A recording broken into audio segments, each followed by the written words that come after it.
Good morning, Westfield. It is 6:01 a.m., 54 degrees right outside your door this morning. Crystal clear, beautiful beautiful moon. I'm fast forwarding through the middle of the day. Beautiful moon this morning, lots of stars. Beautiful ride in for me anyway.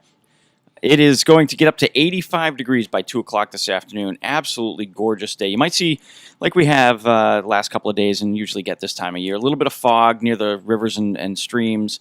So if you're heading over towards Springfield, you obviously have to cross the Connecticut River, so there might be some fog over in that area. But here in Westfield, it's actually looking really nice.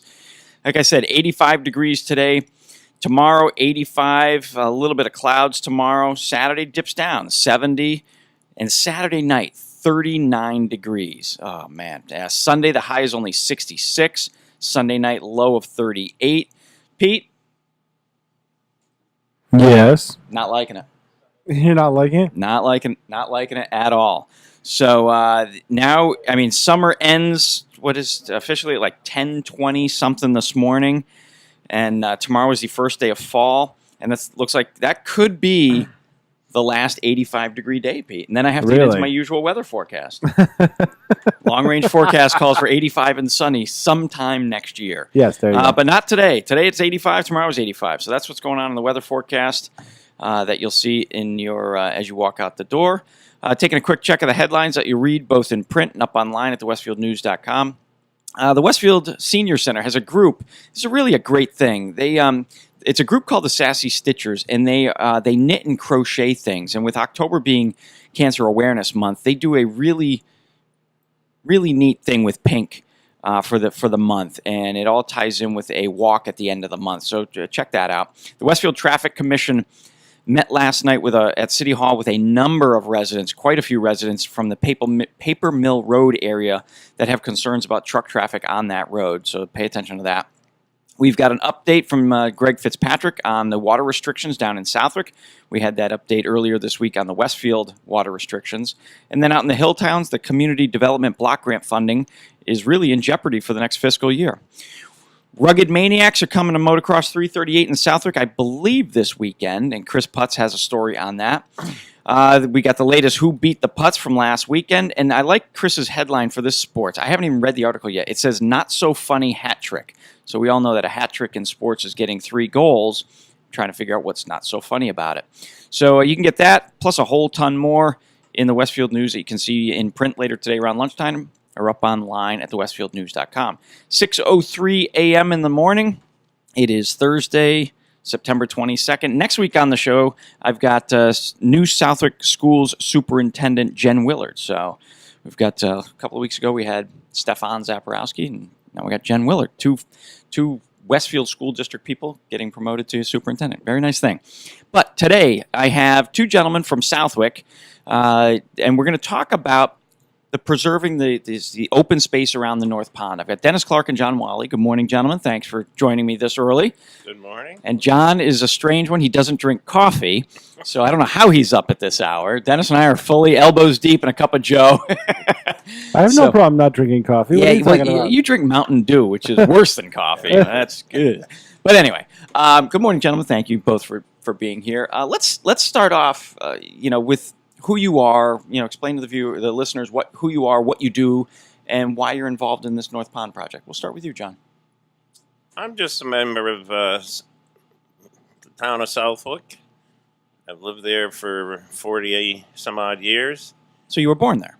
No. Oh, I wish. And I love Southwick. When I moved here, at the time, I had taught in Agawam schools, and I saw what was happening in Agawam, where all the farmland was disappearing, the traffic was getting heavy, getting very congested. We're constantly building onto the school, and I was hoping that Southwick wouldn't go that way. But just in case, I bought some land up in upper state New York in 1988 and said, if Southwick goes, I'm going. Southwick goes, I'm going to New York. Oh, that's funny. So you started out your career as a teacher, you mentioned? I taught 19 years at Agawam High School. Wow, good for you. I didn't know that about you. So, so you said you moved to Southwick 40 odd years ago. That was in the early 70s, right? Yeah. So, and it was very. I mean, I grew up in the Westfield Southwick area, and when I was a kid in those years, it was rural. Wonderful. We used to play street hockey in the road. Exactly. And Southwick was truly a farming town, but you know, just like Agawam has changed, Southwick has changed a lot in those 40 years. It has, but one of the things I've been trying to do over the years is not have it happen so fast. There you go. And so complete. And the things we've done, I think, have done a great deal to stop that. Good. I personally bought a lot of land. The Community Preservation Commission has protected a lot of land. And right now we're trying to protect the land around North Pond. Excellent. Good. Let's go to you, Dennis. So what brings you here at 6 o'clock in the morning? You, Patrick. Total insanity. I just made another list. Yes. I've only been in Southwick for 20 years now. Only. Southwick Southwick is Westfield and Southwick are very similar. That if you were not born in Noble Hospital and raised your entire life in these two communities, you're a newbie. You know, I've 20 right. years. That's nothing. Exactly. Oh, you're nothing. Right. You're just a kid. But I moved all the way from Feeding Hills. That's where I was raised. Okay. Part of Agawam, Feeding Hills. Right. And we saw the development. What happened when I was young there? We had streams in our backyard. We used to be able to play in, and that was all ruined. They brought in the subdivisions, and of course it was done a little bit not quite the right way. And when we moved to Southwick, I didn't want to see that happen in Agawam. What happened in Agawam to Southwick. Right. So my wife convinced me to get on the Conservation Commission. Yeah, she made a list. I have her to thank for that. Right. She said, well, why don't you get on and do something about it? Right. Instead of be like my dad and just complain about everything all the time. Good for you. So I was on the Conservation Commission for approximately 5 years. Then I started working for the Conservation Commission as coordinator to help people through the process, because there are wetland protection laws that we have to follow. And they change from year to year, and they are fairly complicated. So I try to guide people through the process and help them do it the right way. Okay. We're not against development by any means. We just want to see it happen correctly, properly. Okay. And I'd like to see a lot of reconstruction. You know, there's a place for development and there's a place to preserve land. And we're trying to define that part of our mission. Okay. Now you're still working, but John, you're retired, right? Retired from a full-time job that pays you weekly. That's pretty, yes, I don't get paid. My prevailing wage is $0. There you go. But I work all the time. Right. And Dennis, you're still young enough. You're still working, right? Oh, yeah. I don't see an early retirement or any you retirement. And me both. You and me both. So you both have very similar backgrounds as far as your desire to maintain open space and preserve open land. And it's interesting that you guys sort of have kind of created this bond to focus on North Pond. Let me ask you, who cares? I mean, 98% of the shores of all three Congamon ponds are developed. Why? Who cares about this last? Why not develop it? Well, everybody who uses any of the ponds gravitates to this area because it's the only place you can throw out an anchor or go to the shore and let your kids play around, and you're not in somebody's front yard. It's the only place. It's over a half a mile of waterfront. There is nothing there but woods. Nobody staring at you. Right. So the flip side is where the rest of it is all somebody's dock, somebody's yard. This is the only space where there's nothing, which allows families and boaters to get out and enjoy it. And on some weekends, it'll be, I'm told, up to 85 boats. Up on all North out Pond. there. Wow. It's like a potluck supper. Yeah, The boats really. are so close together. You can walk around and not get wet. So, what does somebody currently own the land? Does the state own? Who owns it? One person owns all the land. And what is the reason for trying to preserve it now versus 10 years ago or 10 years from now? She, for as long as I've known her, which is probably 5 or 6 years, has always wanted to have it preserved. Okay. And she's been looking for a way to do that. And she's been working with the Conservation Commission, the state, anyone she could find. And finally, Sam Lovejoy from Fish and Wildlife. Fish and Wildlife purchased 270 some odd acres right next to it. And the state of Connecticut purchased 251 acres behind it. So now it's totally surrounded by protected land. Okay. So it only makes sense that we extend that to almost 700 acres by preserving this as well. And I've spent a lot of time with the people at Fish and Wildlife telling them that their name is Fish and Wildlife. And perhaps they should buy the whole thing. And they keep saying they don't have the money. But it would be a great idea. How much acreage is left that's in discussion? 147. So think they've is the already exact got number. over 500 acres. Yeah, Fish and Wildlife. close And to 6. Right, and they don't have enough to take this last 140 some odd acres. It was a major undertaking for them to get those 2 pieces of property years ago. Oh, really? It was, that was almost unheard of for that to happen. Fortunately, it did happen, and they do need all that land for grassland for the birds that they're trying to save, because the birds that they needs that to survive. Okay. But it's a good question what you ask. Who cares? I ask the same thing myself, but I have people every day coming up to me asking how this project is going. I've had people come up to me for years now, and the Conservation Commission has had this on the front burner. It's in our open space plan.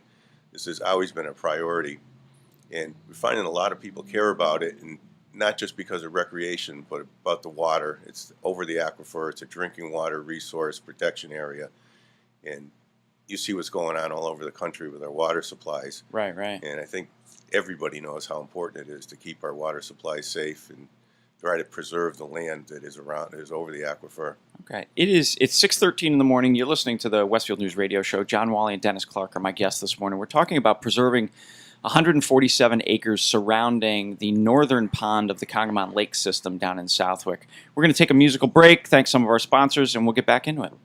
Good morning again, everybody. 6:19 a.m., Thursday, September 22nd, 2016. 52 degrees and bright, clear skies outside your door this morning. If you're heading, if your commute takes you near bodies of water this morning, Congamon, Hampton Ponds, the Connecticut River, Westfield River, you might see some fog. Just that time of year, water is warmer than the air at this time of day, so it creates a little bit of fog. But the day, that will burn off very quickly because the day is going to warm up. We're going to see 85 degrees by mid-afternoon today, and another clear, beautiful night tonight, low about 52. Tomorrow, almost a carbon copy of today. 85 degrees and a low of 52 going into Friday night into Saturday. That's when it changes. That's when fall hits, because the official fall, the switch to, what is it, the autumnal equinox? What is that? The autumnal, Yeah, I believe what is you're it called? correct, The yes. solstice? No, that's a summer. Yeah, I don't the know. autumnal equinox. Autumnal equinox Yeah. takes place about, 10:20, 10:30 Right. this morning.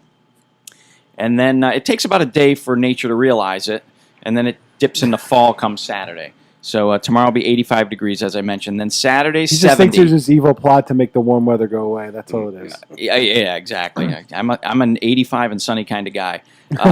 70 degrees on Saturday. A low Saturday night of 39. So make sure your furnace is working. Give your HVAC guy a call, because it's only going to get worse from here, ladies and gentlemen. I am the man of Armageddon when it comes to weather.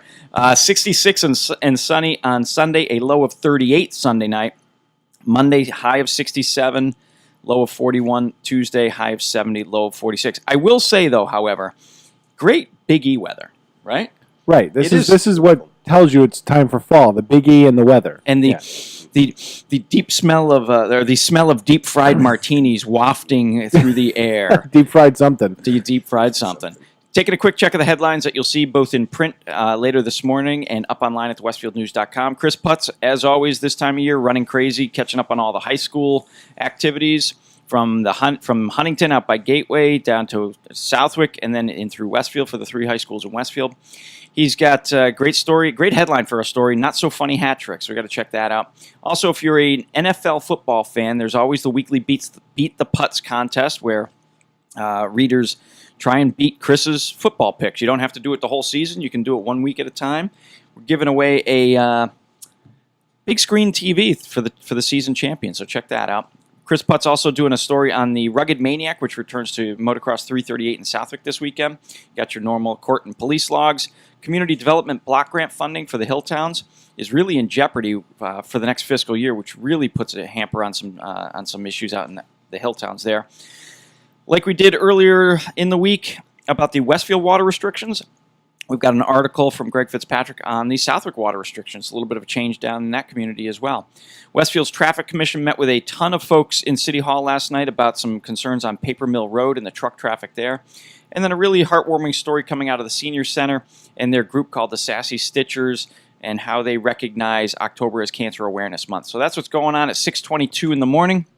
Dennis Clark and John Wally are my guests this morning. We're talking about preserving 147 acres that surround North Pond and Southwick, which we learned in the first segment is the last undeveloped portion of any of the 3 ponds in Southwick. And it's North Pond is the smallest of the 3 too. Am I correct? So, and John, I think you mentioned earlier that, and because it's an undeveloped land, it's one of those areas on the pond where it's the only area on the pond where you're not in somebody's backyard. So Front yard. well, that's true. If you're a water person, it's your front yard, right? So if you have a boat, you can use the shore. Can you currently use the shoreline, or is that sort of frowned upon? It's sort of frowned upon. Okay. But people do pull up to the shore.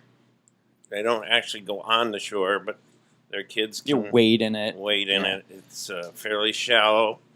It's the deepest of the ponds. It's the cleanest of the ponds. And it also has the most springs of the pond. So a lot of the water that goes into the Congamon Lakes is generated by North Pond. Oh, interesting. And then it flows south from there into the middle and South Pond. Okay.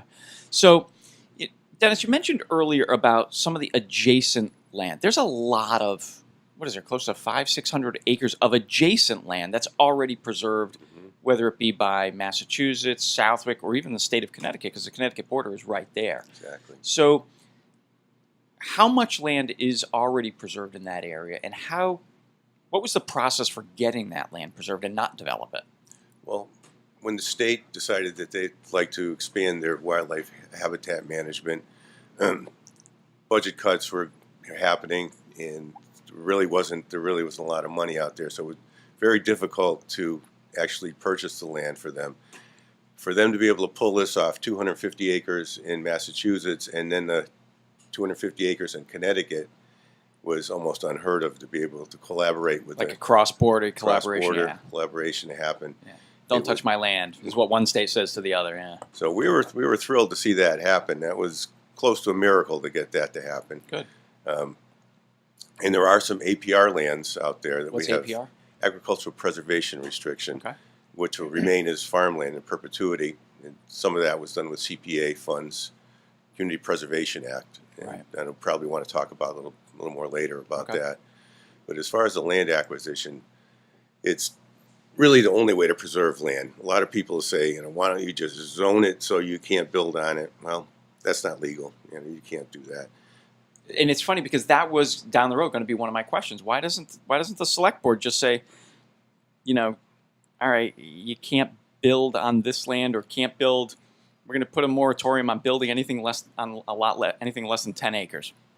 That's a good question, but it is illegal to do that, and it wouldn't be right. I mean, people have a right to develop their land, and you can't just tell them that they can't do it because you don't want them to. Right.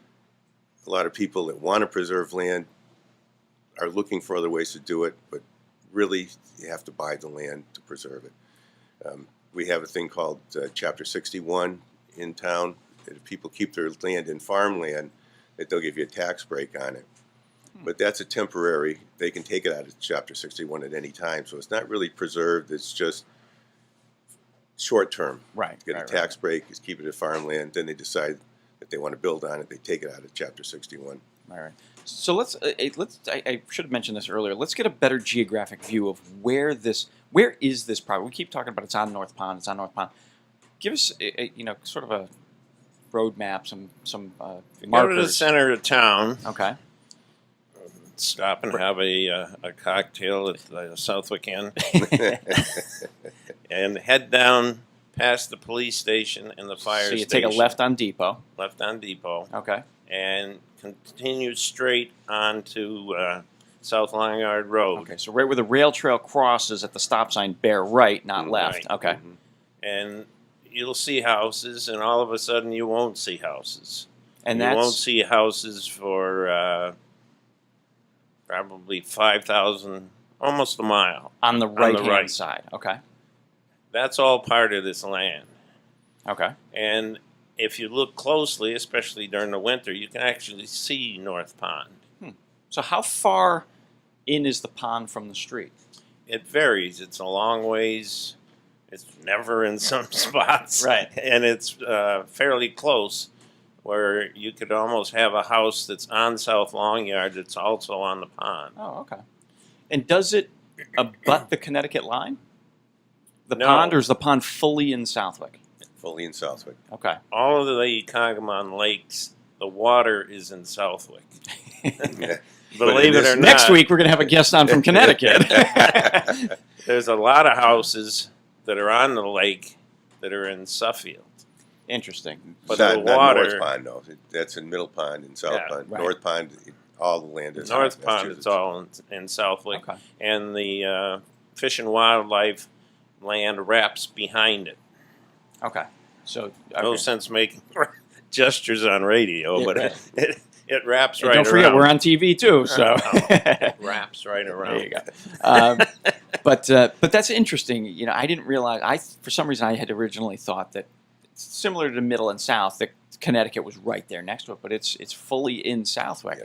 So the preserved land that the two states negotiated or came to an agreement on is again adjacent to all of that North Pond open space that you're talking about, Exactly. right? Right. Butts Okay. it. It's all contiguous. So now why okay, so what was the impetus for Connecticut and Massachusetts saving that land? Once again, who cares? Develop it, throw some homes up there, get some tax money in. What's on that land, or why is that land so important that they wanted to preserve it to begin with? Well, it was available, number one. It was all owned by General Cigar. Okay. And Connecticut, I believe, could be wrong, but I think was motivated by the fact that every time they expand the airport, they have to preserve some land elsewhere. And this land was available, and I think they took advantage of that.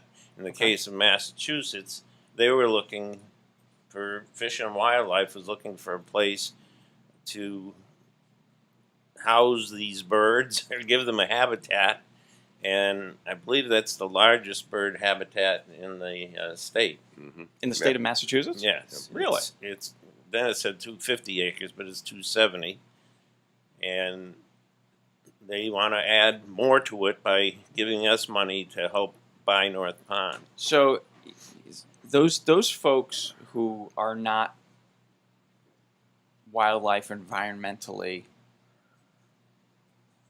caring, for lack of a better description, who cares about some damn birds? Okay? You know, and again, and you look at it and you say, how many homes could be put up on that, and how much tax revenue could be generated to the town of Southwick to help out, just to displace a few birds? Good questions. That's a question we hear once in a while. Why wouldn't we build homes and get tax revenue? Well, we've tried that in Southwick, and they've done it all over the country. Every time you add a new development, you have to provide the people who live there services. You add on to the schools, you add on to the Police, the fire. police, fire, Ambulance. you have to plow more roads, and 10, 12 years you have to resurface the roads, and it always turns out to be negative. we have a huge development that went in right across the street from where I live. And everybody thought, this is great. These are $600,000-$700,000 houses. It's got to make taxes lower. Guess what? They never do. Taxes Taxes will went never up. go lower. I hate to break it to you folks. And the more you build, the more they go up. Right. So it's a net loss for the town. The town is actually losing money. And by preserving this land, they'd actually be saving money in the future. Interesting. So it's a different way to look at it. You know, It's preserving the some open correct space. way to look Yeah, at it. right. A lot of people have this misconception as they see the money coming in. We're getting these tax dollars coming in.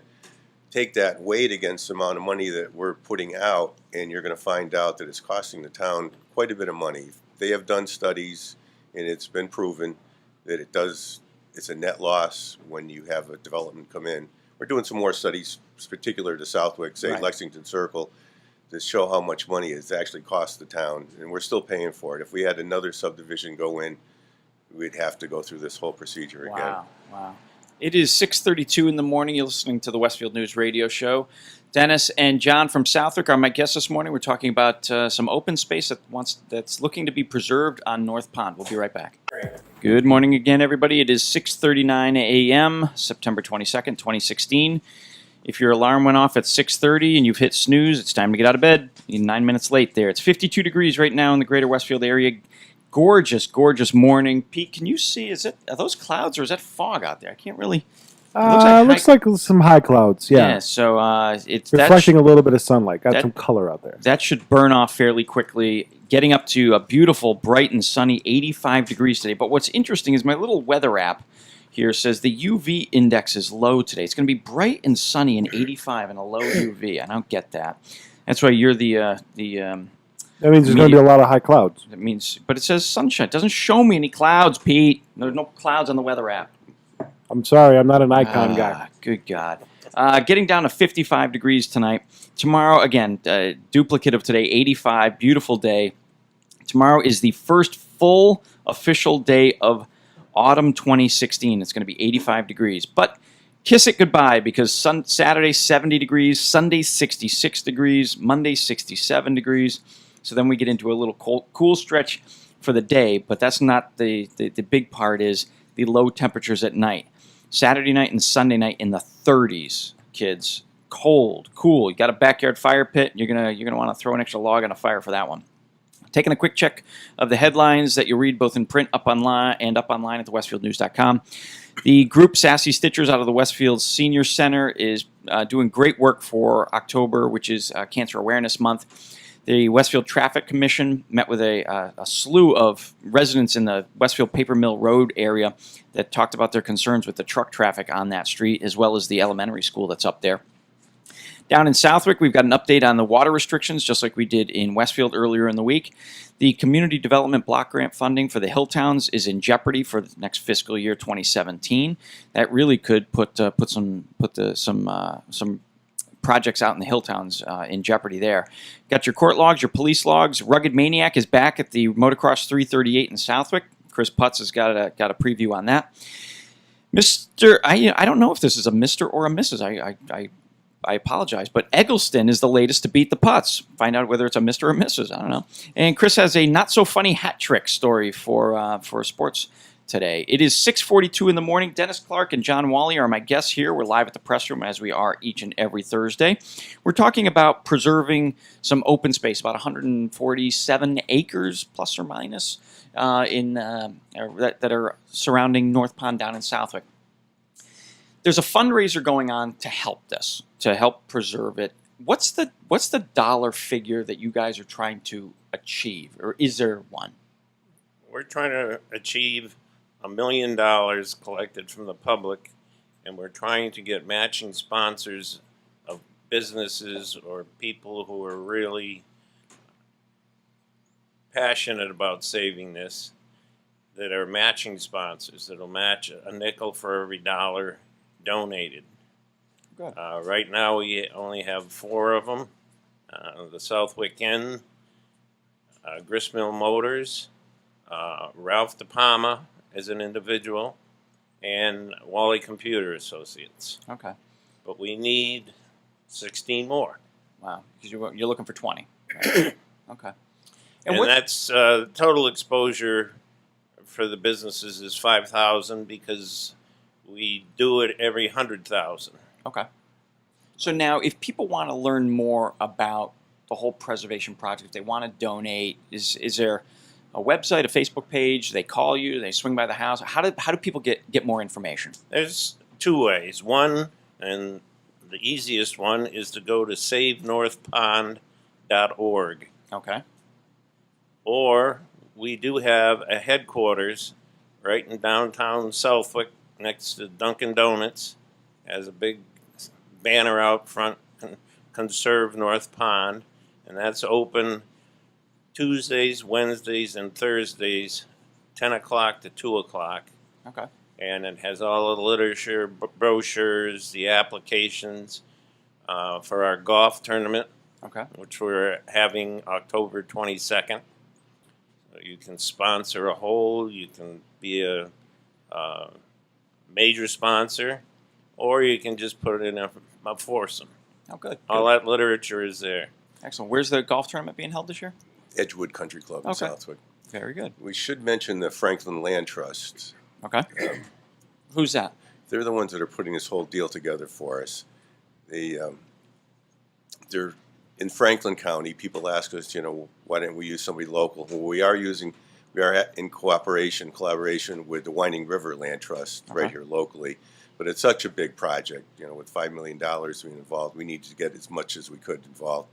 And the Franklin Land Trust has the resources, and they have the people that have been putting all these brochures together. They've been doing all this work for us. Well, I'm sure up in Franklin County, there's a lot more open space in Hampden County, and they want to protect that. So they're more experienced at protecting open space. More experience, exactly.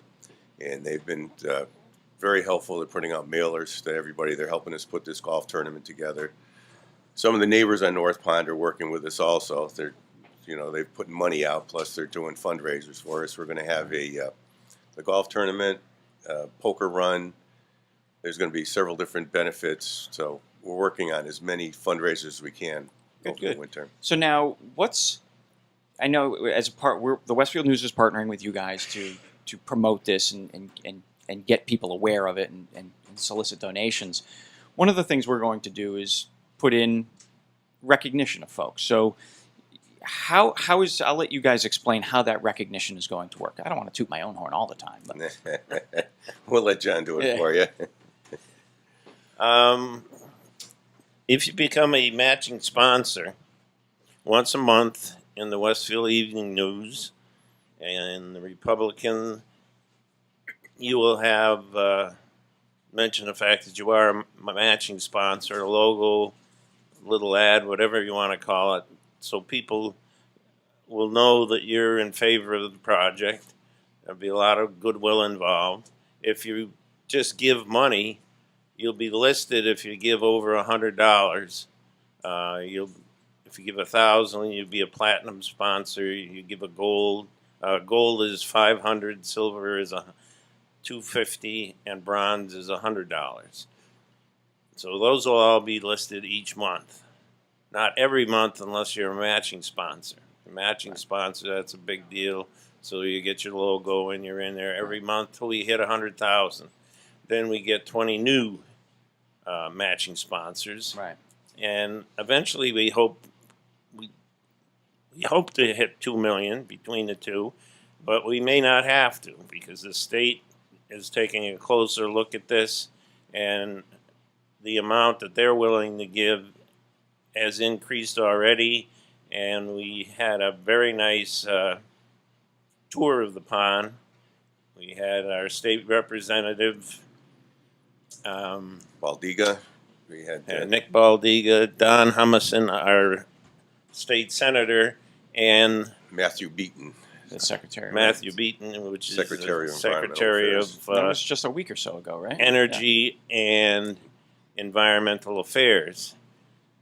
And they were all very impressed with the area and seemed to indicate that they'd be willing to come up with some more money. We have grants that Dennis has been applying for. He can tell you more about that. And we have CPC money that can go towards it. So as everything pulls together, along with the donations, I don't think we're going to have a problem coming up with the money to buy the land. Let's talk a second, Dennis, if you can, about the grants. What types of grants? How many grants are there? What are the timelines? That sort of thing. We have applied for the land grant, LAND land grant from the state, and we're asking for $400,000 for that grant. Okay. We'll know in October. We should know in October. It looks good, of course, because it's such a great piece of property. Right. It should be up on their priority list.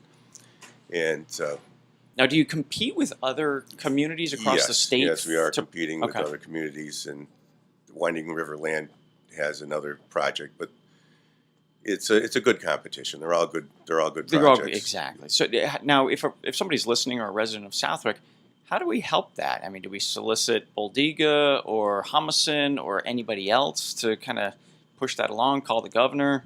Absolutely. Okay. All of the above. Yeah, right. We haven't had Charlie Baker out here yet, but we assume that he will eventually come out here, since Mr. Beaton has come out, Secretary's Beaton Right. come out and looked at the property himself, and I imagine he was pretty impressed. I wasn't on the boat tour, but John spent some good time with him, talking, discussing the project with him, Okay, and it sounded like it was a fairly productive conversation. that's good. The now, what is the timeline? I mean, here we are. We're late September 2016. Is there an end date for this, or could this go on 10 years? No. There is a timeline. The Franklin Land Trust has given the owner $20,000 to secure the property until, I believe it's July of July or August. 2017. Oh, so next year, so just under a year. Okay. And we think we can get it done by then. If not, we'll have to renegotiate. Right. John Wally and Dennis Clark are my guests this morning. We're talking about preserving 147 acres surrounding North Pond. Now, the interesting thing is, and I think it's important, this is not just for Southwick people. This is, I mean, if you think about anybody that uses North Pond, it's really a regional recreation point. So it's you're really looking for anybody, any business or any resident that's from really within 50 miles at least that wants to help preserve We're getting open space. donations from Florida. Really? Yeah. Oh, Yeah. wow, that's pretty good then. So yeah, there's people all over the country that are using North Pond that come up here, and we don't even know who it was from Florida, but we got a donation, But nice that's donation for somebody in Florida. That's so it's good. Connecticut, where a lot of people in Connecticut use the pond. Right, right. Now, have you guys gotten out and about to any of the Connecticut communities? You know, maybe Granby, Windsor Locks. You know, some of those surrounding southern, Suffield. The Land Trust sent out a mailer just yesterday. We put it together Okay. to everybody on the lake in Connecticut. Everybody in Southwick is going to get a mailer eventually also. So we are reaching out to other communities. West Springfield should be partnering with us. I'm pretty sure we got their Good. backing because their wells do draw water from this aquifer. West Springfield wells, Southwick, and Westfield. So there's multiple wells all drawing from this water source. So it's important for its surrounding communities. So, can you hit up any of those surrounding communities from their those communities' community preservation funds? I don't know if we can get it from their funds, but we are trying to hit them up. The selectmen have been working with Westfield for a while, and West Okay. Springfield, to get them involved to help protect the water supply. I mean, the entire lake is their water supply. Right. It's I think that is probably one of the unknown items of this conversation, that Congamon is a water supply, and while let me rephrase that. There's as you mentioned earlier, a bunch of streams and brooks that feed North Pond with fresh water that benefit Southwick, Westfield, and West Springfield. So preserving that land, if you develop that land, that all of a sudden puts Septic into jeopardy. systems, Yeah. yards, chemicals from people's lawns, all the above, which has polluted the rest of the lakes pretty much. We're trying to recover from that. We have a good team in Southwick. Lake Management Committee has been working on trying to recover the lakes as they are. Right. North Pond is the cleanest, like John says, the deepest, the cleanest. you go out there and you can feel the springs. You can feel the cold water coming up from the springs in the ground. Wow. So is that saying South Pond's the dirtiest? So stay off South Pond? No, I'm just kidding.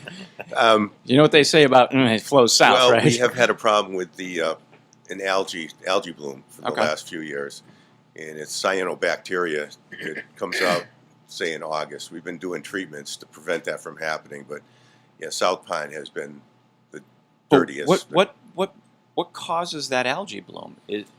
Many years of nutrients that have been deposited on the bottom of the lake, and they just sit there until the sun, the moon, the stars, certain climate, it creeps to the top and blooms, and it's a toxin. But is that because of the amount of, like people that live around the lake? I fertilize my lawn, so they're adding these elements to the water, unknowingly adding them to their land, which seeps into the water, which causes this algae to bloom. Is that sort of the cycle? A lot of that has contributed to it, and natural elements have contributed also. The other factor is the age of the lakes. They go back to the Ice Age. They're not a man-made lake like most everything else in the state. That's been there. And each year you get the leaves and everything going on, and what does it produce? Potassium, all the rotted leaves at the bottom of the lake that's been going in there for millennia. Thousands of years. And the only way to really fix that is to take it out of there. And the town is looking at a major dredging project. Yeah, and they have a grant from the state to collaborate with other towns to purchase dredging equipment. We're waiting for the monies to come in, but it's a comprehensive dredging. People think dredging's a bad thing. The way they dredge now, it's like a vacuum cleaner. They take a hose, they go in there, suck it out. Once that stuff that's really bad when it's in the lake comes out into the fresh air, the farmers love it. It's a great nutrient once it hits the fresh air. And so it's reusable. That could help some of the farms in Southwick. It could help the farm. It's like really good compost. Yeah. Great compost. Wow, it's like the primo compost. Yeah. Right? Oh, and the town is working with Ken Wagner, who's one of the leading limnologists in the state. He's worked many states, not just Massachusetts, and he's putting a program together to show us where the best places to dredge to start with. There's a lot of permitting to do with it, but that is the long-term goal. The short-term goal is to put some alum in the lake, like we did 30 years ago, to hold these nutrients on the bottom so they don't come to the top. Wow. But once the alum's in there, that holds it down there, and then you can do the dredging and suck it out. Right. So I got to go back. Ken Warner, is that the gentleman? Yes, Ken Warner. And what is his title? Limologist. He's a limologist. Limologist. That's a new one. Never heard of a limologist. Study of lakes. Study of lakes. He's studied and treated most of the lakes on the Cape. He's been all over. The reason Southwick got him is he's semi-retired now, and he had a little bit of extra time, so we're very fortunate to have him. That's great. Working with the people on the Lake Management Committee who are doing a great job. Having lakes in a community has to add a whole different element to government, really. It certainly does, Yeah. especially when the lakes are great ponds and they're actually owned by the state. Good point. And Right. you were pointing out that North Pond is the smallest pond. It's under 50 acres, so that there are no jet skis allowed on that pond. State law. Okay. So below certain acreage size. I believe it's under 50 acres. Okay. No jet skis. But even still, if I recall correctly, it's been a couple of years since I was on the lake. Going from middle to north, you still have to go under that little bridge anyway. Mm-hmm. So there's a certain boat size that can only get there too anyway, right? That's true. Yeah. That's true. There's Is there more a limit boats now because since they put the new culvert in, I know 10 or 15 years ago, it's it's bigger. increased the traffic Right. a little bit. God, I remember as a kid, my father would take me canoeing, and a canoe could barely fit. Go through there. Yeah, now you go through on a motorboat. It's amazing. Yeah. It is 6:57 in the morning. You're listening to the Westfield News Radio Show. John Wally and Dennis Clark are my guests this morning. We're talking about preserving 147 acres surrounding the North Pond of Congamon Lakes down in Southwick. We're going to take a break. I'm going to refill my coffee, and then we'll be right back. Here's your host, the owner of the Westfield News Group, Patrick Barry. Good morning again, everybody. 7:06 a.m., Thursday, September 22nd, 2016. I got to sidetrack for a second. The Red Sox are on a tear lately. This is great. I'm loving it. They're doing great. Clay Buchholz actually pitched a decent game last night. Yeah, it was amazing. I was watching it last night. They were down 1-0, then came storming back to 5-1 victory. I tell you, the Red Sox are doing well. Everybody was bashing them earlier in the season, John Farrell, but we've gotten spoiled in the last 15 years with our New England sports teams. But we set the bar really high. You know what happens though, Pete? In a couple of weeks, What's that? Brady comes back? who? Brady. Greg Brady's coming back, or Yeah, right, Marsha yeah. getting hit? No, was it Marsha? Marsha, yeah. No, that was Jan who got hit in the face. Yeah. But anyway, no, Bruins hockey, Pete. You Oh, should okay. know that. Come on. I'm a Bruins fan. So anyway, 52 degrees right now in the greater Whip City area, getting up to a beautiful sunny 85 today, dipping down to 55 degrees tonight. Tomorrow, almost an identical day, 85 degrees and 52 tomorrow night. And that's when it ends. All hell breaks loose Friday night into Saturday. 70 degrees. Seriously? 70, All hell breaks loose. Okay. 70 degrees on Saturday. So much different. 15-degree swing from Friday to Saturday. It's called fall. Saturday night is 39 degrees, Pete. 39. So That's called brisk. We're New brisk. Englanders. Brisk. Good God. I may move to Florida. There you go. Hey, Pete, every Thursday we're doing a remote from Florida starting next week. All You right? pay for my plane ticket, I'll be there. No. Come on. Pack yourself in the cube that's out there. So anyway, 39 degrees Saturday night and Sunday night. That is so when I get here Sunday morning at 6:30 to open the old press room, it's going to be cold. I don't know. Is it a short stay or is it I don't know. That's a tough one. May it be the first day for pants this year. Not that I don't wear pants, but you know what I mean. Taking a quick check of the headlines that you'll read both in print and up online at thewestfieldnews.com. Chris Putz is always out there running around, catching up on the high school sports. He's got a great headline today. A not-so-funny hat trick is your headline. I actually haven't even read the article yet, so I'm not sure exactly what it's about. We have a latest Beat the Putz winner that was announced earlier this week, too. Catch up on that. Rugged Maniac is coming to Southwick. Did I overhear you, Dennis, saying you were doing the Rugged Maniac? I will be there. I play in the co-ed hockey league at the Southwick Rec Center, and every winter. I've been doing it for years. And a bunch of my teammates, this is actually the first year they're not doing it. And they've done it as a team, and I will never do it. And the reason is it sounds great. It looks like a lot of fun. But ice cold water, I just can't do. I can't do it. The obstacle course, the jumping over everything, it's the going into the ice cold water is the thing that gets me out. Something to cool us off while we're out there. No thanks. You remember the Florida conversation earlier? CDBG funding for the Hill Towns is in jeopardy for fiscal year 2017. Amy Porter has a report on what that means out there to the Hill Towns. We've got an update on the Southwick water restrictions that are going on. There's a water ban pretty much all over the Northeast, and our local area is not omitted by it. So Southwick has a water restrictions update. The Westfield Traffic Commission met last night in City Hall and had a slew of Paper Mill Road area residents on there voicing their concerns about traffic, not only truck traffic, but car speeds on that road and how it plays into the elementary school that's up there. And then a great story from a group called the Sassy Stitchers out of the Westfield Senior Center and what they're doing for knitting pink items for October, which is Cancer Awareness Month. Back live at the press room at 7:10 a.m. My guests are Dennis Clark and John Wally, and we're talking about preserving a bunch of land surrounding North Pond. So let's kind of go back a little bit to some of the things we talked about in the first hour. And the big question is why? Why preserve this land? It's 147 acres. You figure, let's call it 50 acres for roadways and sidewalks. That leaves you about 100 acres of developable land. Each house gets an acre of plot. You got 100 houses there. There are 400,000 homes. That's a lot of tax revenue that could go to the town of Southwick. Why not just do that? John? There's a lot of reasons. The main reason is it's been proven over and over again that every time you put in more houses, more developments especially, that it actually raises your taxes. Because you have to supply services to all of those people. You have to plow the roads, you have to have fire equipment. You have to have more police. You have more traffic. Don't forget about the schools. It's a big one. Especially the schools.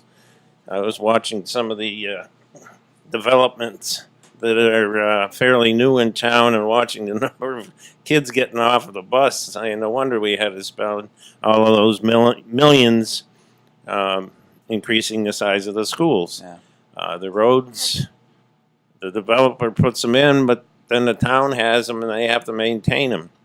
And every 10 or 12 years, that's another huge expense that you don't think about. So we've seen it in Southwick. We've built some pretty good-sized developments, and everybody thought their taxes were going to go down, but they went way up. Yeah, I've been a tax-paying adult for about close to 30 years now, and I don't ever remember my taxes going down. I would note that in the calendar if I ever saw that. So actually preserving land will keep your taxes more constant than if you keep growing your town. Okay. Now, and that's one aspect of it, but why preserve it as open space? Is it currently farmland? Is it farmable? Does somebody own it? What's the? It's currently wooded land. There used to be a lot of cottages out there at one time. Kings Beach was located right on one of the points at one time. Right now, there's vacant land. There's no houses on it, no cottages, and that's what we'd like to do is keep it like that. So you're not talking about preserving it as open space and then raising the trees, putting in playgrounds, picnic tables, or is that part of the area that you're thinking about? Just creating open space for the public to enjoy the ponds versus homes around it. That's correct. Yeah, passive recreation. Okay. You want to hike through, go down and wet a line, or if you want to Have a picnic or dock your boat and do a hike spread on out the a blanket trails. and let the kids swim. Because now, looking at the three ponds that create the entire Congamon Lake system, are there other areas on the lakes, on the ponds, where boaters can do that? You can anchor more near a beach and just go and spend a few afternoon hours. It's the only place on all three lakes. The town has a beach there, but they don't want you. They don't want you boating up to it. No. Yeah, right. Obviously not. And Babs has a beach, and it's the same deal. This is the only remote area where you can just go and relax, and you're not in someone's front yard. You don't have people sitting in their rocking chairs watching everything you do. It's very remote and it's beautiful. And nobody on their rocking chair wants to see anybody fly by on their No. water ski. They want quiet area. But now, geographically, where is this space? Where is this land that we're talking about? I know we all keep referring to North Pond, but where? Like, what are some landmarks? Well, if you go down Depot Street towards South Long Yard, cross the bike path and go on to South Long Yard, you'll And see then you houses. come down and you'll around down and by the around, culvert and then come up. And there's a new development right there on the right, Yep, right? new Called development. North Pond Road, right? Okay. That used to be part of this property. Oh, okay. That part got developed years ago. Okay. And then further down, you've got, what is it, Granado on the left, Yeah. right? So is it It's the area exactly right across the street from Granada. Okay. Yep, that's where the access for it would be. Okay. We're talking about access, people walking in. There's not going to be any motor vehicle access. Will there be parking area It's a created? small parking area Okay. created, yeah. So at least give people the opportunity to get off South Long Yard, park your car, Exactly. throw on some hiking shoes, and go. If they want to bring their boat in, they have to come in from the other pond where the boat launches are. Okay. Well, that's good. That's good. So there is, you mentioned earlier, there's areas adjacent to this chunk of land, there's really two chunks of land, right? Combined to Yes, create there's the two 104. parcels of land Okay. combined. And is it I'm going to go back to my original comment. So there's areas adjacent to this land that are already preserved, right? That's correct. Yes. And It's 251 acres in Connecticut and 270 acres in Massachusetts. And that's a good point to reiterate that the Connecticut line is right there. So this is all adjacent land to each other. But why are those 500 or so acres already preserved? Well, the Massachusetts, it's for a Grasshopper sparrow, endangered species. Is that one thing, or a grasshopper and a sparrow? No, grasshopper sparrow is the name of the bird. Oh, it's a okay. And I get a lot of questions with people saying, why are they cutting all the trees down out there for birds? Because it seems natural that the birds would want the trees. But Okay, I would have asked that too. this particular bird doesn't do that. It needs a lot of vast area. The only place they have right now is on the Cape and here in the wildlife management area. So this type of bird, the grasshopper sparrow, is it's only in the Congamon area? It only can breed in places that have large enough areas that are grasslands. So it would go extinct if there are no grasslands for it to breed in. Oh, And wow. They're trying to prevent that. And it's also I think it's the sandpiper crane Okay. that we're hoping to get that. That's one of the hopes that they come up here too. Also on that property, they're creating vernal pools for the spadefoot toads, which is another endangered species. Okay. So, yeah. and for those who hunt instead of just bird watch, they also stock it with game birds, and hunters can go in there and with their dogs and As long as you're not killing the grasshopper sparrow, which I don't know They're what you too eat small off of to a eat sparrow, anyway. but not much food on them. But so part of this also, if I understand what you're saying, is the open space are for obviously the fish and wildlife groups are involved, and you mentioned it perfectly, Dennis. There's a couple of species that could go extinct if this area isn't preserved. And so while they're giving people a place to hunt, the dollars that people are spending to hunt is going towards preserving endangered species. So their hunting license, that type of dollars. That Okay. money goes, yeah, exactly. So now, the conserve, what is it? ConserveNorthPond.org. Save North Pond. SaveNorthPond.org. So I'm going to repeat it. SaveNorthPond.org is the website you want to go to if you're remotely interested in this. And what's on the site, John? Well, first thing you'll run into is our 30-second commercial developed by David Goff. Which let me interrupt you. I've watched it. Great commercial. Great visual of what you guys are working on. The history of North Pond, a tour of North Pond, how to become a donor, how to become a business sponsor. Golf tournament is on there. All of the information on our upcoming golf tournament on the 22nd of October.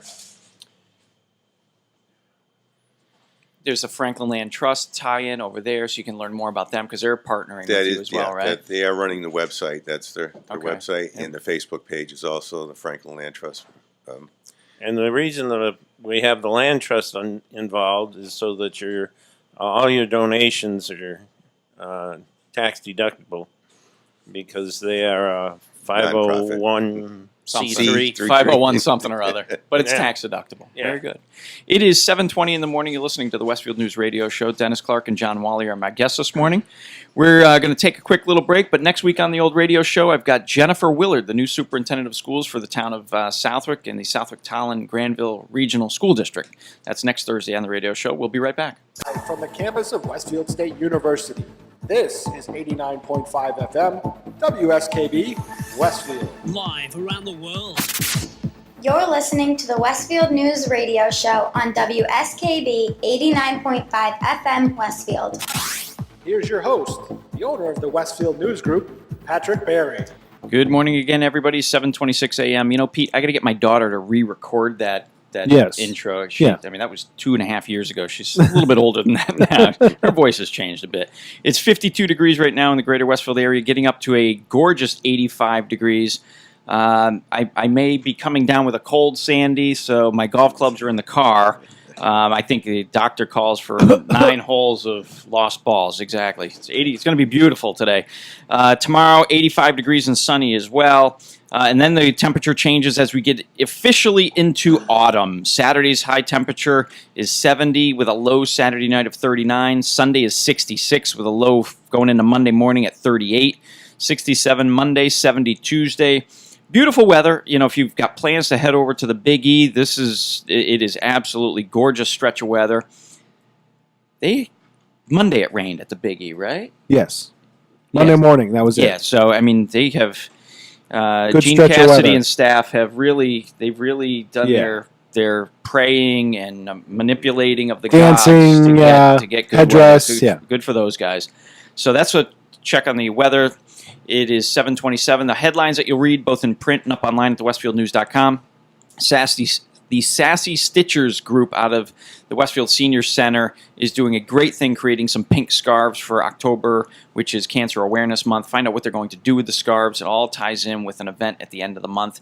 The Westfield Traffic Commission got together at City Hall last night with quite a number of residents that live in and around the Paper Mill Road area of Westfield to discuss truck traffic, the elementary school that's up there, speed of vehicles on Paper Mill. So pay attention to that. Down in Southwick, Greg Fitzpatrick met with Randy Brown to talk about some Southwick water restrictions. The drought is still in effect. Just off air, we were talking about how low some of our rivers, streams, and reservoirs are. We are in a tight bind when it comes to water. Excuse me. So please pay attention to your water usage. Up in the hill towns, the community development block grant funding is being really closely looked at and is in jeopardy for the next fiscal year. The Rugged Maniac returns to Southwick this weekend. Chris Putz has a preview of that, and apparently Dennis is running in it, walking in it, crawling in it, doing whatever Carried in through it. it. Exactly. There's beer at the end, though. That's a good That's a thing, good right? motivator. Right? So, and I think your ticket as a participant gives you one beer, I believe, right? All right, I'm There there. you go. You're in. That's worth the price of admission right there. So that's what's going on right now in the headlines at 7:29 a.m. Dennis Clark and John Wally are my guests this morning. We're talking about preserving some area in and around North Pond down in Southwick. Where North Pond is part of the Congamon Lakes string of ponds. What's the total acreage that the three ponds cover? Do you know offhand? 250 acres or Wow. more. And North Pond is the smallest at about 50 acres. it's under 50. 48 acres, maybe. Something like that. Okay. Well, and middle's the biggest. Mhm. And then south is okay. So Dennis and John, we're here talking about conserving North Palm. It's a grassroots effort, and I really want to applaud the two of you because you've brought it to the awareness of everybody, me included. But it's more than just you two. I mean, you're working with the Franklin Land Trust. There's got to be CPA, CPC things involved. Talk a little bit more about some of the other entities you guys are working with to help preserve this space. We're working with the CPC in Southwick, which is a result of the Community Preservation Act that we adopted about 14 years ago. And it's an incredible program given to us by the state, but it has to be, of course, accepted by the communities. But our history has been, we've collected, the taxpayers have paid in a little under $2 million over those 14 years. We have done almost $9 million in projects and still have $1.8 million in our fund. The math doesn't make much sense. I was going to ask you that. until you start to think about all of the matching funds Right. and grants, other things on some of the APRs where we preserve farmland in perpetuity. The town pays, the state pays 90% of the money. Wow. So the small amount of money that each citizen contributes to this, and many don't have to contribute anything depending on the value of their home, really goes a long ways. And it's going to be helpful when we try to bundle this all together with the money we get from the state for fish and wildlife, the various grants that Dennis has already talked about, the contributions from the community and the matching sponsors. It'll all come together, and I firmly believe we'll end up with all of the money we need to save this land. And we've got a timeline of next summer, right? Yes. Okay. So now, say you get all the money, everything's looking hunky dory. is that it? Then it's done? Or do the residents of Southwick have a say in it? Does the select board have a say in it? What happens if you get all the money? I mean, is it Everything has to go to town meeting. just... Okay. All right. And then, but obviously that hasn't been set yet because No. yeah.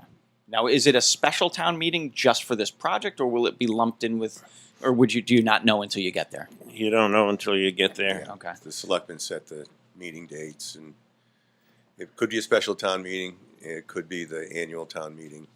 We're not Okay. sure at this point, but we'll make sure everybody knows and get the word out there. So now, where do you stand in the fundraising efforts? Have you just begun? You're halfway through. You're nearing the end. Where do you stand?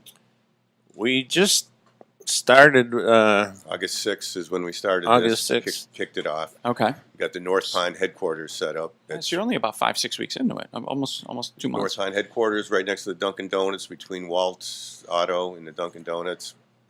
Come down and visit us. There's a big sign out front. Can't miss it. Conserve North Pond. So Okay. we have all the information down there. We give you a boat tour. People haven't seen it. Bring them out there and show them how beautiful it is. Or a walking tour. Walking tour. Okay. Sure. So, but you can't get to this property from South Long Yard, right? So if I wanted to just, without you guys, just, hey, you know what? I don't want the sales pitch. I just want to go check it out. Can I drive down there, park somewhere? No, you and can't. Right walk? now, there's a fence put up. The current owner had a lot of people trespassing out on the property. She put Okay. up a fence. The only reason, because she's working with us, that we can go out there now. Otherwise, nobody would be allowed on the property. Okay. But John has been dealing with Denise for quite a while, and she would really like to see this land preserved. Now, do you guys, because you launched this at the beginning of August, and you mentioned earlier that a lot of boaters go to North Pond because it's quiet. You've got some speed restrictions on the pond. Did you get out onto the pond and talk to some of the boaters just to get their feedback? And what's the feedback been? Tremendous. They're all very excited about preserving it. So And now, they can't live without it is one quote we've gotten. Couldn't live without it. We've been out there. We put up some signs on the bank, to preserve, to let people know that this is what we're trying to preserve. Getting the word out there to all the local people that we can, and but this is beyond just local. This isn't just Southwick and Westfield. Because if you think about who uses the Congamon as a recreation point, I mean, people probably drive 30, 40, 50 miles just to come, Sure, come yeah. to enjoy it on a Well, weekend. since the state put in that beautiful boat ramp, we get on the weekends. There a lot of boats going in and out of that boat ramp. Right. And people come, like you say, 50 miles to use the boat ramp. I Yeah. think it only costs $5, doesn't it? yeah, To launch your yep, boat? Yep, That's yep. it? Yeah. You might want to raise that. We don't have a choice. That's a state Oh, all right. mandated funner. But it's That's it? $5 beautiful wow, I had no idea. facility, Yeah. and it's a nice lake. But the biggest feature of the whole lake is that half of North Pond. And We currently, want to preserve. and as you said, if you've never been on Congamon, I encourage you to do it just because it's beautiful, local lake. I mean, there really are 3 beautiful lakes. But if you go out there to North Pond, you go under the culvert, and it's interesting because you come around, you kind of go under the culvert from Middle to North Pond. You're sort of like in this chute. Narrow shoot. Yeah, and then you come out, and then to the right is the old brass rail, right? Which they had their beach there, and then you've got. I'm trying to think if there are houses beyond that to the right. Oh, yeah, but then there's there are houses. houses along to the left, and then all of a sudden the houses just stop, and it's all wooded area, and this is the property you're talking about, right? Right. And that's along South Long Yard in Southwick, right? Mhm. So when you talk about preserving the land, is it what are you going to do with it? Just don't touch it. Just that's it. You're just going to take Yeah, down we the fence and walk away, or We're going to make a little parking space for 4 or 5 cars. okay, Uh, no boat ramp. No boat. no ramp. boat ramp. Nothing. There's already a few trails through. You can walk Okay. down to the water, like I said before, and do a little fishing. There will be a conservation restriction held on it. What's So that mean? what can be done out there and what's prohibited. It's going to be passive recreation will be allowed. And hunting is passive recreation, so that will be allowed. hiking. We're going to try to get as many people from the school, get the kids off their computers, get them outdoors, Right. take a look at nature. That's an Eagle Scout project over there if I've ever seen one. As a matter of fact, Yeah. I'm going to be going there this afternoon with an Eagle Scout. Oh, really? That has a project that he's doing on the wildlife management area. Perfect. There was a lot of other projects in town. He insisted he wanted to do a project over there, and we're meeting up with Jacob Kubel, I think that's how you say his name. At 3 o'clock, we're having a tour of the property. Nice. And we're also applying for a drinking water supply grant for this property. And what's that mean? That means another $350,000 hopefully we can get for this project. It's from the government to protect drinking water supply areas. Oh, okay. So it fits in perfectly with this. Because you mentioned earlier that North Pond has a lot of brooks and streams and feeds that. It's got a lot of springs that come up, and people have their wells. West Springfield has their wells, Westfield has wells, Southwick has wells that all draw out of this lake. It's like everybody has their straws in the ground taking water out. Well, that's a good point. I mean, we mentioned earlier we're in a drought. How are the water levels of the three ponds? They're in not Conroe? about 6 inches. That's not bad. That's surprisingly Considering, not yeah, bad. that's not bad Oh. considering. Right. It's mostly spring fed Okay. as opposed to Rain-fed. runoff from Yeah. the roads and stuff like that. Wow, that's good then. Okay. So now, are there restrictions for the three towns you mentioned, Westfield, Southwick, and West Springfield, as far as how much water they can draw out of them? Absolutely, they have restrictions by the state, but it's millions of gallons a day. I mean, it's huge. So much. Wow. So much it's they're being a lot is being fed into them if they can pull millions of gallons a day. I'm not sure if you're aware of the fact, but West Springfield has their wells in Southwick. Oh, I didn't know It goes that. back quite a few years, and they did a land grab, so to speak, and they have a piece of property off Valero Road, and West Springfield has their wells right there in Southwick property, which draws off the aquifer right from North Pond. Oh, okay. area. Oh, I didn't know that. So they have an investment in this also. Wow. So now, what about the Connecticut communities? Are there any issues with some of the Connecticut communities? Whether it's drawing water or wasn't there an issue not that long ago? I'm drawing a blank about The gravel pit in yeah, there was like sewage, or was it sewage, or was it the gravel pit runoff? They something wanted like to that. open up an old gravel pit in Okay. Connecticut, And it's right next to one of the ponds, right? it's close to the pond. And I believe it's called CLEPO was the acronym for the. It was part of the Citizens Restoring Congamon. We should mention Okay. them. They're helping us out with this project. They've done a lot for the town. They pitch in on the lake cleanup every year. They pitch in on the. They pay 1/3 of the chemical treatment every year. Southwick pays a third, Connecticut pays a third, and the Citizens Restoring Congamon pay a third. Okay. And yeah, they opposed this whole reopening the gravel pit that was over the aquifer, and they actually won in court, and they put a stop to it. Oh, good. So Okay. now they're redirecting their efforts to help us with preserving North Pond. As when we talk about the property around North Pond, 147 acres more or less, we have to remember we're preserving the pond itself, because it's not just not the land; it's the abutting water that we're going to be preserving. Well, as you mentioned earlier, which I didn't realize, how many springs feed North Pond.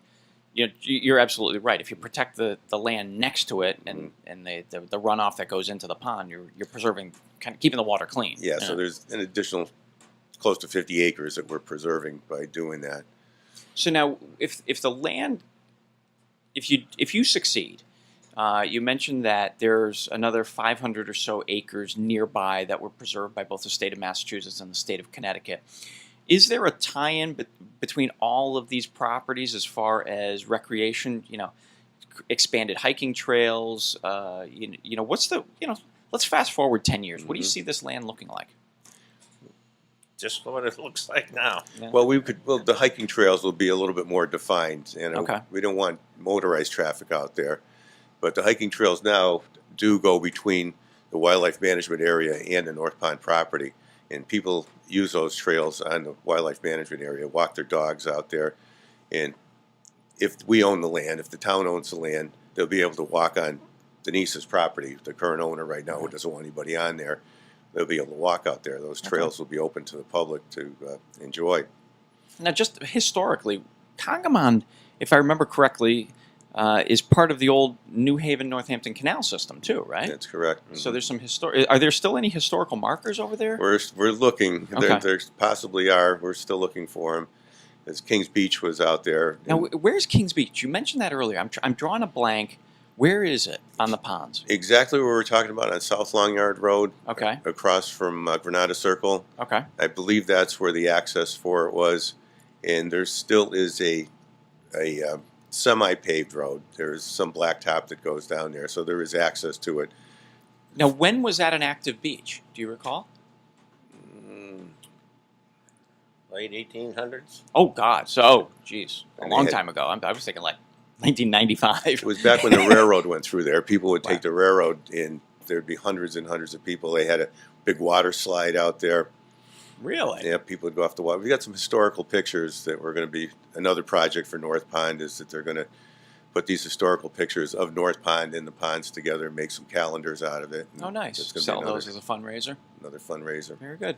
It is 7:43 in the morning. You're listening to the Westfield News Radio Show. John Wally and Dennis Clark are my guests this morning, talking about preserving 147 acres in conjunction with already preserved 520, something like that. Approximately. Yeah. So to create a good chunk of open space right near North Pond in Southwick. So 7:43 in the morning. We're going to take a break. We'll be right back. Here's your host, the owner of the Westfield News Group, Patrick Barry. Good morning again, everybody. 7:49 a.m. Thursday, September 22nd. You know, it's interesting. The old weather app here still says 52 degrees. It's been the same number for 2 hours. It hasn't Okay. changed. I'm sure it's warming up a little bit. I would hope so. It's got to. It's going to go. The old app is saying 85 degrees by mid-afternoon today, which is absolutely gorgeous. I love it. I'm coming down with something. Oh, You know. man. Look out, So I have my Sandy. shorts and flip-flops in the car? I don't know. Today, 85 degrees, as I mentioned. Tomorrow, Friday, the 23rd, 85 degrees also. And then the temperatures start to drop down to become more fall-like. 70 degrees on Saturday, 66 on Sunday, 67 Monday, 70 on Tuesday. That's not the high point or the important point. The important point is the 39 degrees. That is the low temperature Saturday night into Sunday, and the 38 degrees Sunday night into Monday. So Monday morning, as you're sending your little kiddos off to school, they may need a sweatshirt. Might be the first hoodie day of the year for the school kids. You don't know. So that's your look at the forecast over the course of the next few days. Headlines in the Westfield News, both in print and up online. Court logs, police logs, pulse line, all your regular stuff that you get from the Westfield News. Chris Putz, my sports editor, always running around this time of year chasing high school sports. So he's got a great headline today, a not so funny hat trick. When I get him in, I got to read that one to see what's not so funny about it. There's also the Rugged Maniac that's going on Motocross 338 track in Southwick this weekend. Thousands of people go to this thing. Thousands. I mean, I don't know whether this is more attended or the Motocross Nationals. It was sold out for competitors. There was no more room Really? for anybody else to compete. And they launch them every hour, Saturday and Sunday. I want to say from 8 a.m. to 5 p.m. or something like that. It's crazy. So that's good. Another great thing for the local area. Up in the Hilltowns, the community development block grant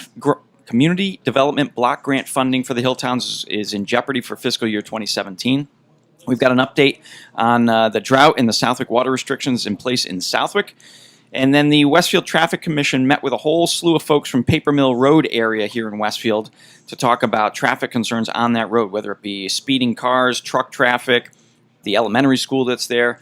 And then a great little story coming out of the Westfield Senior Center about the Sassy Stitchers program and how they're recognizing October as Cancer Awareness Month. 7:51 in the morning, we're live back here at the press room. My guests this morning are John Wally and Dennis Clark from the Conserve North Pond group down in Southwick. Just a quick recap. What is Conserve North Pond? What are we talking about? Pretty simple. I told you should have had a coffee. Come on, John. I should have. I just dozed off there for a moment. I want to make sure that everyone's clear on our website, savenorthpond.org. I want to thank Patrick and Westfield Evening News for allowing us to promote our project. What we're trying to do is preserve an area of North Pond which has over a half a mile of waterfront that's undeveloped. on South Long Yard Road.